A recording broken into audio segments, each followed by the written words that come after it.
नमस्कार. आज आपण एका अशा विषयावर बोलणार आहोत जो आपल्या सगळ्यांच्या करिअरसाठी खूप म्हणजे खूपच महत्त्वाचा आहे आणि तो विषय आहे इंटरव्ह्यू स्किल्स. पराग कदम यांच्या लेख मालिकेवर आधारित आज आपण हे शिकणार आहोत की मुलाखतीत अगदी आत्मविश्वासाने स्वतःला सादर कसं करायचं.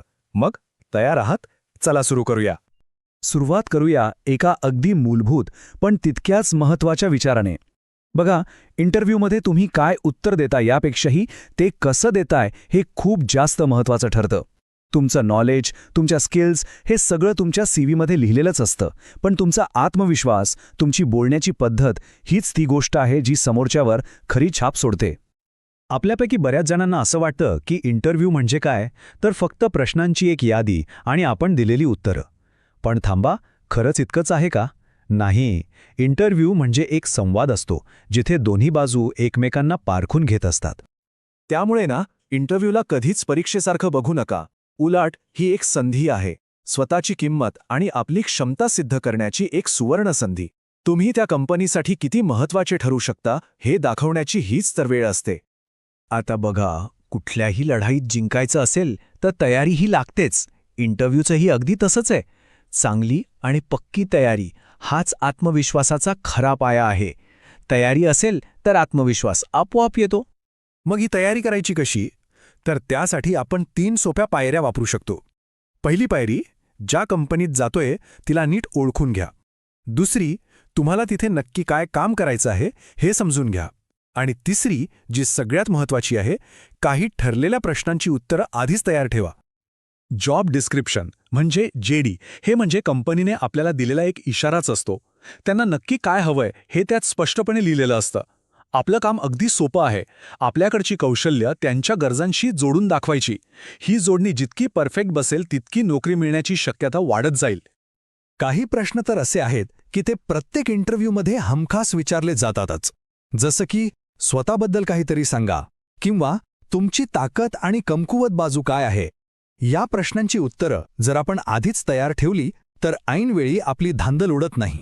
चला, तयारी तर झाली. आता आपण प्रत्यक्ष इंटरव्ह्यूच्या रूममध्ये पोहोचलो आहोत असं समजूया. इथे फक्त तुमची उत्तरं नाही तर तुमची देहबोली, तुमची बॉडी लँग्वेजसुद्धा खूप काही सांगून जाते. तुम्हाला एक गोष्ट माहीत आहे का? तुम्ही एक शब्दही न बोलता समोरच्या व्यक्तीवर तब्बल 60% प्रभाव टाकू शकता. कसं? तर तुमच्या बॉडी लँग्वेजमधून. तुमचं बोलणं सुरू होण्याआधीच तुमची सकारात्मक देहबोली अर्धी लढाई जिंकून देते. मग ही सकारात्मक देहबोली म्हणजे नक्की काय करायचं? काही अवघड नाहीये. फक्त 4 सोप्या गोष्टी लक्षात ठेवा. बोलताना डोळ्यात डोळे घालून बोला. चेहऱ्यावर एक छोटंसं स्मित हास्य असू द्या. आत्मविश्वासाने ताठ बसा आणि हातांची उगाचच जास्त हालचाल करणं टाळा. ठीक आहे, बॉडी लँग्वेज तर झाली. आता बोलण्याकडे वळूया.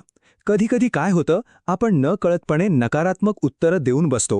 पण खरा खेळाडू तोच जो प्रत्येक उत्तराला एक सकारात्मक वळण देऊ शकतो.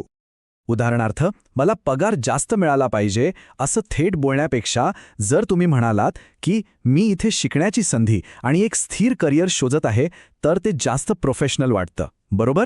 यातून तुमचा लांबचा विचार आणि कंपनीसोबत काम करण्याची इच्छा दिसून येते. अजून एक उदाहरण पाहूया. माझ्याकडे अनुभव नाही असं म्हणून गप्प बसण्याऐवजी असं सांगा की मी केलेल्या प्रोजेक्ट्समधून खूप अनुभव मिळवला आहे आणि मी नवीन गोष्टी शिकायला नेहमीच तयार असतो.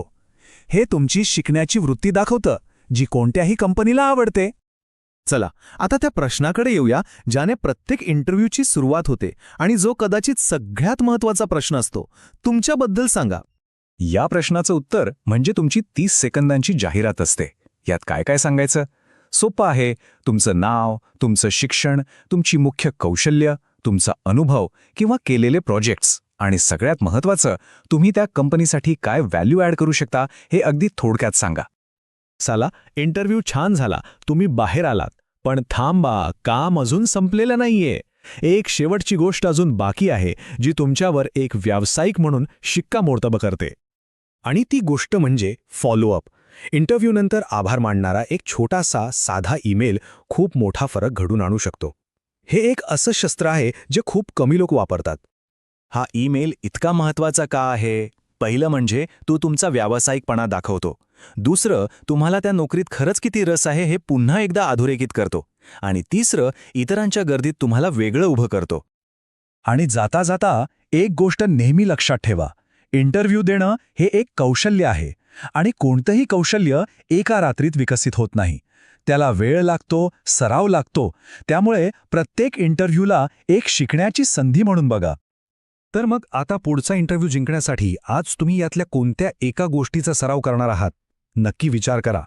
पुन्हा भेटूया लवकरच एका नवीन आणि तितक्याच महत्त्वाच्या विषयासोबत. तोपर्यंत सराव करत रहा.